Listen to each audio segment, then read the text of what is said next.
Channel से जुड़े रहने के लिए और लेटेस्ट अपडेट पाने के लिए और 24 घंटे सपोर्ट पाने के लिए प्लीज दोस्तों चैनल को सब्सक्राइब जरूर कीजिए। तो आज हम पढ़ेंगे 10th क्लास एनसीईआरटी का अध्याय 4 कार्बन व उसके यौगिक पार्ट 2। ओके फ्रेंड्स, तो इसमें हम सबसे पहले देखते हैं कार्बनिक यौगिकों की। तो इसमें हम सबसे पहले देखते हैं दोस्तों कार्बनिक यौगिकों की कुछ महत्वपूर्ण अभिक्रियाएं। तो सबसे पहले हम देखते हैं दहन अभिक्रिया। तो दहन अभिक्रिया क्या होती है? वह अभिक्रिया जिसमें कार्बनिक यौगिक व ऑक्सीजन का उपयोग करके कार्बनिक यौगिक ऑक्सीजन का उपयोग करके CO2 व H2O देते हैं और साथ ही ऊष्मा भी निकलती है, उसे दहन अभिक्रिया कहते हैं। एकदम सिंपल है दोस्तों। तो इसमें हम देखते हैं ये CH3OH लगा हुआ है, तो एक नंबर कार्बन होता है, तो उसे हम क्या कहते हैं? मैथ कहते हैं। तो मैथ कहते हैं। तो इसमें एकल आबंध है इसके अंदर, तो ये क्या हो जाएगा? मैथेनॉल हो जाएगा। ओके फ्रेंड्स, तो इसमें अनुलग्न क्या लग जाएगा? ऑल, क्योंकि इसमें OH समूह के लिए अनुलग्न क्या लगाते हैं? ऑल, तो ये क्या होगा? मैथेनॉल। मैथेनॉल की क्रिया जब O2 से कराई जाती है तो इसे हम क्या कहते हैं? CO2। मैथेनॉल क्रिया जब O2 से कराते हैं तो इसके अंदर क्या बनता है? CO2 बनती है, H2 बनती है और इसमें ऊष्मा उत्पन्न होती है, हीट। ओके फ्रेंड्स, नेक्स्ट हम देखते हैं ऑक्सीकरण अभिक्रिया। तो ऑक्सीकरण अभिक्रिया क्या होती है? वह अभिक्रिया जिसमें क्रियाकारक समूह में, क्रियाकारक यानी जो बाईं तरफ होते हैं, ओके फ्रेंड्स, जो अभिक्रिया में बाईं तरफ होते हैं, वह अभिक्रिया जिसमें क्रियाकारक समूह में ऑक्सीजन जुड़ती है अथवा तत्व की ऑक्सीकरण संख्या बढ़ती है अथवा तत्व के इलेक्ट्रॉन त्यागे जाते हैं, उसे ऑक्सीकरण अभिक्रिया कहते हैं। ओके फ्रेंड्स, तो इसे हम क्या कहते हैं? ऑक्सीकरण अभिक्रिया कहते हैं। तो ये इसकी डेफिनेशन होगी। अब देखते हैं वे पदार्थ जो ऑक्सीजन या इलेक्ट्रॉन देने की क्षमता रखते हैं, यानी वे पदार्थ जो ऑक्सीजन या इलेक्ट्रॉन देने की क्षमता रखते हैं, उन्हें हम क्या कहते हैं? ऑक्सीकारक कहते हैं। तो ऑक्सीकारक क्या होते हैं? ये इसकी डेफिनेशन होगी। ओके फ्रेंड्स, तो ये ऑक्सीकारक के कुछ उदाहरण लिख रखे हैं यहाँ पे पहला जो होगा क्षारीय पोटेशियम परमैंगनेट, जिसे हम लिखते हैं KMnO4, potassium permanganate. Okay friends, तो ये क्षारीय पोटेशियम परमैंगनेट क्या हो जाएगा? ऑक्सीकारक हो जाएगा। दूसरा लिख रखा है मैंने अम्लीकृत potassium dichromate K2Cr2O7। Okay friends, अम्लीकृत पोटेशियम डाइक्रोमेट K2Cr2O7। अब देखते हैं ये ऑक्सीजन अभिक्रिया का उदाहरण देखते हैं। तो उदाहरण में देखते हैं इसमें दो कार्बन और इसमें OH समूह लगा हुआ है। दो कार्बन को हम क्या कहेंगे? एथेन। तो इसमें OH समूह लगा हुआ है, तो इसके ये क्या हो जाएगा? एथेनॉल। ओके फ्रेंड्स, तो एथेनॉल की अभिक्रिया जब क्षारीय KMnO4 से कराई जाती है, तो इसमें क्या होता है? तो क्षारीय KMnO4 क्या होता है? इसके अंदर जो एथेनॉल है उसके अंदर क्या होता है? ऑक्सीजन ऐड करवा देता है। ऑक्सीजन ऐड करवा देता है, जिसके कारण क्या होता है? OH समूह की जगह क्या आ जाता है? COOH समूह आ जाता है। तो ये क्या हो जाएगा? दो कार्बन को अपन एथेन कहेंगे, एथेन। और ये क्या? COOH समूह को अपन इसके लिए अनुलग्न क्या लगाते हैं? Oic acid. तो ये क्या हो जाएगा? Ethanoic acid. ओके फ्रेंड्स, तो ये ऑक्सीकरण अभिक्रिया का उदाहरण हो गया। नेक्स्ट हम देखते हैं संकलन अभिक्रिया। तो संकलन अभिक्रिया क्या होती है? पैलेडियम यानी Pd अथवा निकेल यानी Ni जैसे उत्प्रेरकों की उपस्थिति में असंतृप्त हाइड्रोकार्बन हाइड्रोजनीकरण क्या होता है? हाइड्रोजन जोड़ना पर संतृप्त हाइड्रोकार्बन देते हैं, इसे संकलन अभिक्रिया कहते हैं। तो संकलन अभिक्रिया एकदम सिंपल डेफिनेशन इसकी, पैलेडियम निकल जैसे उत्प्रेरकों की उपस्थिति में असंतृप्त हाइड्रोकार्बन हाइड्रोजनीकरण या हाइड्रोजन जोड़ना पर संतृप्त हाइड्रोकार्बन देते हैं, इसे संकलन अभिक्रिया कहते हैं। ओके फ्रेंड्स, तो उदाहरण दे रखा है यहाँ पे ये क्या है? एक एल्कीन है यानी असंतृप्त हाइड्रोकार्बन है। तो R की जगह यहाँ पे कुछ भी हो सकता है, H हो सकता है, CH3 हो सकता है, कोई भी समूह लगा हो सकता है। ओके फ्रेंड्स, तो R की जगह कोई भी समूह हो सकता है। और ये क्या जो Ni उत्प्रेरक हो जाएगा, Ni उत्प्रेरक हो जाएगा। तो इसमें 4 R थे, यहाँ पे 4 R लगे, ये डबल बॉन्ड क्या हो जाएगा? टूट जाएगा और इसके टूट जाएगा और इसमें क्या हो जाएगी? हाइड्रोजन जुड़ जाएगी। तो हाइड्रोजन जुड़ने 2 हाइड्रोजन जुड़ जाएगी इसमें, तो ये क्या हो गया? ये अब संतृप्त बन गया। तो इसमें सारे एकल आबंध है, एकल आबंध को हम क्या कहते हैं? संतृप्त कार्बन यौगिक कहते हैं। तो ये क्या होगा? संतृप्त हो गया। ओके फ्रेंड्स, तो ये संतृप्त हाइड्रोकार्बन हो गया और ये क्या था? असंतृप्त हाइड्रोकार्बन, क्योंकि इसमें डबल बॉन्ड है। जिसमें डबल बॉन्ड या ट्रिपल बॉन्ड होते हैं उसे हम क्या कहते हैं? असंतृप्त हाइड्रोकार्बन कहते हैं। ओके फ्रेंड्स, तो हाइड्रोजनीकरण करने पर ये क्या है? संतृप्त हाइड्रोकार्बन में बदल गया है। तो नेक्स्ट हम देखते हैं प्रतिस्थापन अभिक्रिया। जब किसी अभिक्रिया में तत्व या परमाणु या अणु या आयन के द्वारा किसी यौगिक में से किसी तत्व को प्रतिस्थापित कर दिया जाता है तो इसे प्रतिस्थापन अभिक्रिया कहते हैं। ओके फ्रेंड्स, उदाहरण देखते हैं इसमें CH4 को हम क्या कहेंगे? मैथेन। क्योंकि एक नंबर कार्बन, एक नंबर कार्बन को हम क्या कहते हैं, मैथ कहते हैं।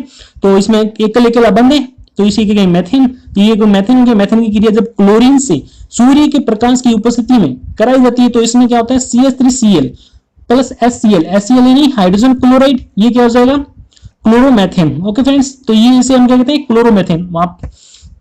क्लोरोमेथेन कहते हैं क्योंकि इसमें एक नंबर कार्बन को हम क्या कहेंगे, मेथेन, और Cl क्या होगा, पूर्ण लग्न के रूप में आएगा, जो कि मैंने अभी नामकरण में पार्ट फर्स्ट में कराया है। ओके फ्रेंड्स, तो ये क्या हो जाएगी, क्लोरोमेथेन, इसका नामकरण क्या हो जाएगा, क्लोरोमेथेन। ओके फ्रेंड्स, तो ये Cl क्या कर देता है, इसमें हाइड्रोजन को विस्थापित कर देता है, और हाइड्रोजन को विस्थापित करके Cl जो होता है स्वयं उसकी जगह ले लेता है, जिसके कारण CH3Cl का निर्माण हो जाता है और HCl का निर्माण हो जाता है। ओके फ्रेंड्स, तो इसे हम कहते हैं प्रतिस्थापन अभिक्रिया।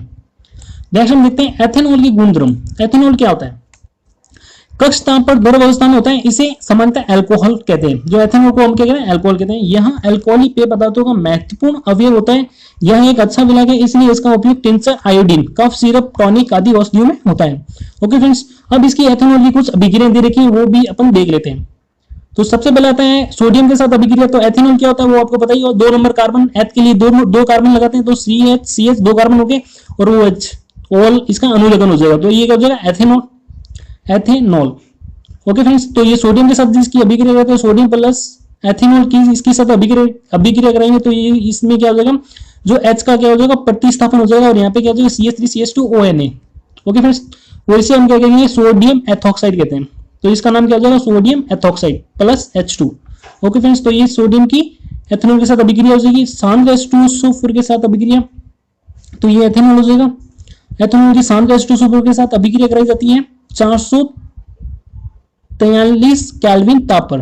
तो इसमें क्या हो जाएगा, CH2 डबल बॉन्ड CH2। तो इसमें क्या, ये इसे हम क्या कहेंगे, तो 2 नंबर का कार्बन को हम क्या कहते हैं, एथ, और इसमें डबल बॉन्ड के लिए आप अनुलग्न क्या लगाते हैं, इन, तो क्या हो जाएगा, ये एथीन। तो ये क्या है, एथीन है। ओके फ्रेंड्स, प्लस H2 हो जाएगी। ओके, एथेनॉल प्लस H2SO4, तो ये हो जाएगी एथीन हो जाएगी। अब आ जाएगा अल्कोहल का विकृतीकरण। अल्कोहल का विकृतीकरण क्या होता है, औद्योगिक उपयोग के लिए तैयार एथेनॉल का दुरुपयोग रोकने के लिए, औद्योगिक यानी जो व्यावसायिक रूप से काम में लिया जाता है, उसका दुरुपयोग रोकने के लिए उसमें जहरीला पदार्थ मेथेनॉल यानी CH3OH मिला दिया जाता है, और साथ में ही रंग के लिए कॉपर सल्फेट जो नीला रंग प्रदान करता है, वह गंध के लिए प्रीडीन को मिलाया जाता है। ओके फ्रेंड्स, और कॉपर सल्फेट इसे नीला रंग प्रदान कर देगा, और गंध के लिए प्रीडीन मिला दिया जाता है। इस प्रकार प्राप्त अल्कोहल विकृत अल्कोहल कहलाता है। यानी इसमें ये सारे मिलाने पर जो अल्कोहल जो प्राप्त होता है उसे हम क्या कहते हैं, विकृत अल्कोहल। व इस प्रक्रिया को अल्कोहल का विकृतीकरण कहते हैं। ओके फ्रेंड्स, तो आपके यहाँ आ जाता है, तो अल्कोहल का विकृतीकरण कैसे होता है या क्या होता है, तो ये आपको लिखना है। ओके फ्रेंड्स, तो नेक्स्ट हम आते हैं एथेनोइक अम्ल के गुणधर्म।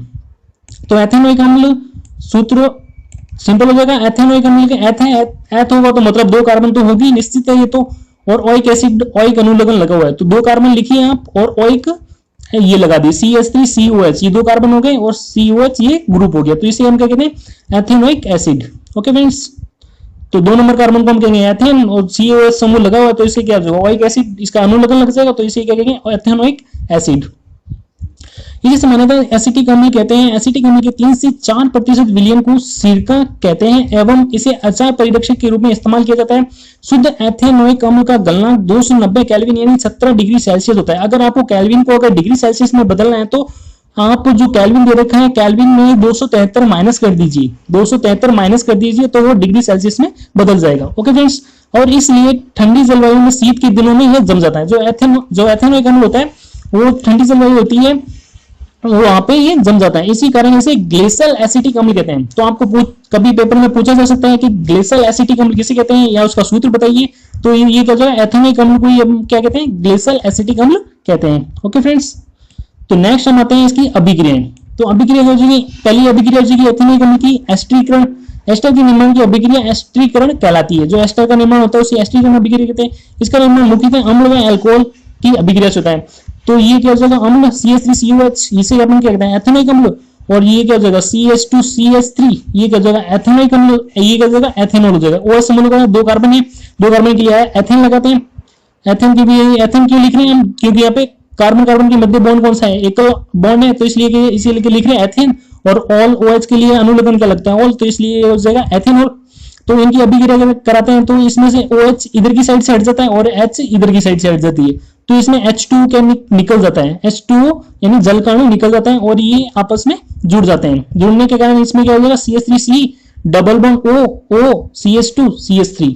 ओके फ्रेंड्स, तो ये एस्टर हो जाएगा। एस्टर को जो इसका नामकरण करते हैं तो उसे एल्किल एथेनोएट के रूप में करते हैं। ओके फ्रेंड्स, एल्किल इस भाग को कहते हैं, इधर वाले भाग को हम क्या कहते हैं, एल्किल कहते हैं। जो सिंगल बॉन्ड O से जुड़ा हुआ है, जो सिंगल बॉन्ड O से जुड़ा है उसे हम क्या कहते हैं, एल्किल भाग कहते हैं। एल्किल मतलब एल्किल की जगह एथिल, मैथिल, प्रोपिल कुछ भी हो सकता है, और इससे जो इस वाले भाग को हम क्या कहते हैं, एल्केनोएट। एल्केनोएट एल की जगह क्या है, क्या कुछ भी हो सकता है, जैसे मैथेनोएट, एथेनोएट कुछ भी हो सकता है। ओके फ्रेंड्स, प्रोपेनोएट हो सकता है। तो इसका नामकरण क्या हो जाएगा, इसी भाग को 2 कार्बन है तो इसलिए एथिल कहेंगे, और इस भाग को हम क्या कहेंगे, ये एथेनोएट कहेंगे। इसमें भी 2 कार्बन है इसलिए एथिल एथेनोएट। अगर यहाँ पे 1 कार्बन होता है, यहाँ पे भी 1 कार्बन होता है, तो इसे हम क्या कहते हैं, मैथिल मैथेनोएट। ओके फ्रेंड्स, तो नेक्स्ट हम देखते हैं अब एस्टर सोडियम हाइड्रोक्साइड यानी NaOH से अभिक्रिया करके अल्कोहल व कार्बोक्सिलिक अम्ल के सोडियम लवण बनाता है और इससे साबुन तैयार होता है। इसे साबुनीकरण अभिक्रिया कहते हैं। तो साबुनीकरण अभिक्रिया तो आ जाता है, तो आपको ये लिखना है पूरा। ओके फ्रेंड्स, तो एस्टर की अभिक्रिया जो सोडियम हाइड्रोक्साइड से कराते हैं तो इसमें क्या होता है, अल्कोहल का निर्माण हो जाता है और कार्बोक्सिलिक अम्ल के सोडियम लवण का निर्माण हो जाता है। ओके फ्रेंड्स, तो ये एस्टर हो जाएगा। एथिल एथेनोएट, ये सोडियम हाइड्रोक्साइड, इसकी अभिक्रिया करिए तो ये एथेनॉल का निर्माण हो गया इसके साथ में, एथेनॉल, और इसमें क्या हो गया, और ये CH3CONA, इससे कहते हैं सोडियम एसीटेट या कार्बोक्सिलिक अम्ल का लवण, कार्बोक्सिलिक अम्ल के लवण कहते हैं। ओके फ्रेंड्स, तो ये कार्बोक्सिलिक अम्ल का कौन सा हो जाएगा, सोडियम लवण हो जाएगा, इसे हम क्या कहते हैं, सोडियम एसीटेट। ओके फ्रेंड्स, तो ये क्या है, साबुन है। ओके फ्रेंड्स, तो ये साबुन निर्माण की प्रक्रिया है। नेक्स्ट हम आते हैं क्षार के साथ अभिक्रिया। क्षार के साथ अभिक्रिया, इससे लवण व जल बनते हैं। यानी जब एथेनोइक जो ऑइक अम्ल होता है, यानी जो एथेनोइक अम्ल होता है, एथेनोइक अम्ल के लिए जब क्षार यानी NaOH, ये क्षार है, सोडियम हाइड्रोक्साइड क्या होता है, क्षार होता है, इसके साथ अभिक्रिया कराई जाती है तो उसमें जल बनता है और लवण बनते हैं। तो ये इसके साथ अभिक्रिया, तो ये जल बन गया H2 और लवण क्या हो जाएगा, सोडियम एसीटेट। सोडियम एसीटेट क्या है, यहाँ पे लवण है। ओके फ्रेंड्स, तो नेक्स्ट हम देखते हैं कार्बोनेट के साथ अभिक्रिया। कार्बोनेट के साथ अभिक्रिया कराई जाती है तो Na2CO3, ये क्या हो जाएगा, कार्बोनेट हो जाएगा, सोडियम कार्बोनेट हो जाएगा। ये एथेनोइक अम्ल, इसके साथ अभिक्रिया कराते हैं तो इसमें भी सोडियम एसीटेट प्लस जल और CO2 बन जाते हैं। ओके फ्रेंड्स, अब लेते हैं बाइकार्बोनेट, यानी हाइड्रोजन कार्बोनेट या हाइड्रोजन बाइकार्बोनेट हो जाएगा। ओके फ्रेंड्स, हाइड्रोजन कार्बोनेट या हाइड्रोजन बाइकार्बोनेट के साथ अभिक्रिया हो जाएगी। ओके फ्रेंड्स, तो इसमें हम देखते हैं एथेनोइक अम्ल ये सोडियम हाइड्रोजन कार्बोनेट हो जाएगा, इसके साथ अभिक्रिया कराई जाती है तो इसमें सोडियम एसीटेट यानी सोडियम लवण जल बन जाएगा और CO2 बन जाएंगे। ओके फ्रेंड्स, नेक्स्ट हम आते हैं साबुन। तो साबुन क्या होता है, साबुन के अणु लंबी श्रृंखला वाले कार्बोक्सिलिक अम्ल के सोडियम व पोटेशियम लवण होते हैं। ओके फ्रेंड्स,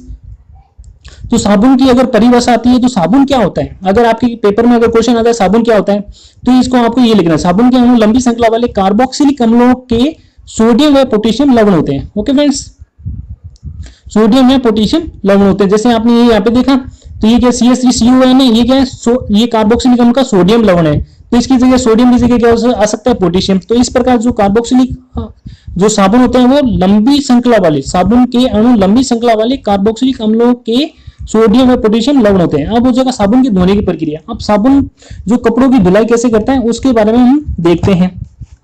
तो सबसे पहले हम देखते हैं इसमें साबुन के धोने की प्रक्रिया। तो साबुन की धोने की प्रक्रिया, साबुन के अणु में 2 सिरे होते हैं। ओके फ्रेंड्स, तो साबुन के अणु में क्या होते हैं, 2 सिरे होते हैं।